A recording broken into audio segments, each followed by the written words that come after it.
VD. സതീശനെ കുറിച്ച് പറയുകയാണെങ്കിൽ അദ്ദേഹത്തിനെ വിലയിരുത്തുന്നത് ഒരു രാഷ്ട്രീയ നേതാവ് എന്ന നിലയിലല്ല. ഈ നാട്ടിലെ ഒരു ജനപ്രതിനിധി എന്തായിരിക്കണമെന്ന് അദ്ദേഹമാണ് ഈ നാട്ടിലെ ജനങ്ങളോട് അദ്ദേഹത്തിൻ്റെ പ്രവർത്തനത്തോടു കൂടി തെളിയിച്ചത്. നമുക്കറിയാലോ, ഇപ്പോൾ നമ്മൾ സാക്ഷ്യം വഹിച്ച പുനർജൻ്റെ വീട് താക്കോൽദാനം, അത് 300-ൽ പരം വീടുകൾ ഗവൺമെൻറ്റിന് ചെയ്യാൻ പറ്റാത്ത ആ മേഖലയിലേക്ക് അദ്ദേഹം കടന്നു ചെന്നിട്ട് ഇവിടെ 2018 പ്രളയത്തിൽ ഏറ്റവും കൂടുതൽ നാശനഷ്ടങ്ങൾ ഉണ്ടായ ഒരു താലൂക്കാണ് പറവൂർ. ഈ താലൂക്കിൽ ഒട്ടനവധി വീടുകൾ നമ്മളൊക്കെ ആ പ്രളയത്തിൻ്റെ കെടുതികൾ അനുഭവിച്ച ആളുകളാണ്. ഞങ്ങളൊക്കെ ആ സമയത്ത് ഞങ്ങളെക്കൊണ്ട് കഴിയാൻ പറ്റിയ സഹായങ്ങൾ എന്ന് വെച്ചാൽ അന്നേരത്ത് ആൾക്കുള്ള ഒരു ഭക്ഷ്യസാധനങ്ങൾ ഇതെല്ലാം അദ്ദേഹത്തിൻ്റെ ഓഫീസിൽ നിന്ന് കളക്ട് ചെയ്തിട്ട് അവിടെ നിന്ന് കൊണ്ടുവന്ന് ഞങ്ങളെല്ലാം ആ സമയത്തൊക്കെ ചെയ്തിരുന്നതാണ്.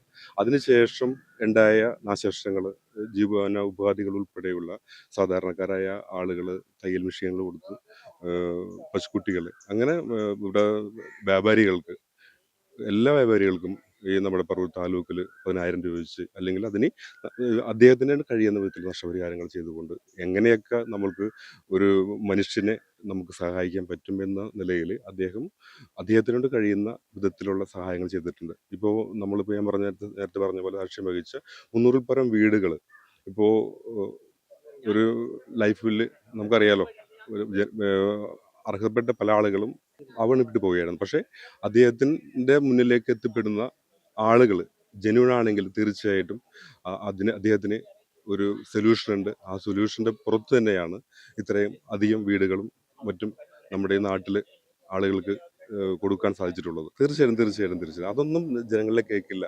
അതിന് സാക്ഷ്യപത്രങ്ങളാണ് നമ്മൾ പല ബൈറ്റിലൂടെ ആളുകൾ വന്ന് പറയുന്നത്. ഞങ്ങൾ കണ്ണീരൊപ്പി, ഞങ്ങൾ കണ്ണീരിൽ പുറംപോക്കിൽ കിടക്കുന്ന സമയത്ത്, അല്ലെങ്കിൽ വീടിൻ്റെ ഇറന്തണ്ണയിൽ കിടക്കുന്ന സമയത്ത് അദ്ദേഹമാണ് ഞങ്ങളെ കൈപിടിച്ചുയർത്തിയും ഞങ്ങൾക്കൊരു വീട് തന്നതെന്നും പറഞ്ഞിട്ട് എത്രയോ ആളുകൾ സാക്ഷ്യം പറയാം. അവർക്ക് രാഷ്ട്രീയമില്ല, മതമില്ല, വർഗമില്ല. പക്ഷെ അവരെല്ലാവരും പറവൂര് വാസികൾ എന്ന നിലയിൽ, ജനങ്ങൾ എന്ന നിലയിൽ മാത്രമാണ് ആ പരിഗണന എല്ലാം കൊടുക്കൊണ്ടിരിക്കുന്നത്. ഞങ്ങൾ തന്നെ ഒട്ടനവധി ആളുകളുടെ ഇതുപോലെ തന്നെ കണ്ണീര് അദ്ദേഹത്തിന്റെ മുന്നിൽ അവതരിപ്പിച്ചുകൊണ്ടും അതിനെല്ലാം ശാശ്വതമായിട്ട് പരിഹാരം ഉണ്ടായിക്കൊണ്ടിരിക്കുകയാണ്. ഇപ്പോഴും നമ്മൾ കണ്ട പോലെ തന്നെ ഇനിയും ഒട്ടനവധി. ഇതിനെ ആര് വിചാരിച്ചാലും തകർക്കാൻ പറ്റില്ല. ഈ ജനങ്ങളുടെ മുന്നിൽ അതൊരു തുറന്ന പുസ്തകമാണ്.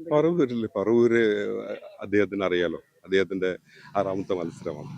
എല്ലാ വർഷവും, ഒരു വർഷം വെച്ചിട്ടുണ്ടെങ്കിൽ എല്ലാ ടൈമിലും അദ്ദേഹത്തിന് ഭൂരിപക്ഷം ഉയർത്തിക്കൊണ്ടാണ് അദ്ദേഹം ഇവിടെ ജയിച്ചു കയറുന്നത്. ഈ പ്രാവശ്യം സാധാരണ ഒരു MLA അല്ല, ഒരു പ്രതിപക്ഷ നേതാവാണ്. കേരളത്തിന്റെ അങ്ങോളം ഇങ്ങോളം സന്ദർശിച്ചുകൊണ്ട് ഓരോ അവസ്ഥകൾ അദ്ദേഹത്തിന് മനസ്സിലാക്കിയിട്ടുണ്ട്. ഇന്നിപ്പോ കേരളത്തിൽ പകരം വെക്കാൻ പറ്റാത്ത ഒരു നേതാവായി അദ്ദേഹം മാറി.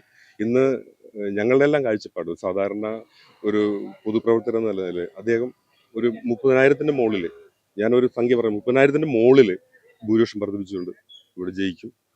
കേരളത്തിനൊരു പ്രതീക്ഷയാണ് നമ്മളുടെ പ്രതിപക്ഷ നേതാവ്.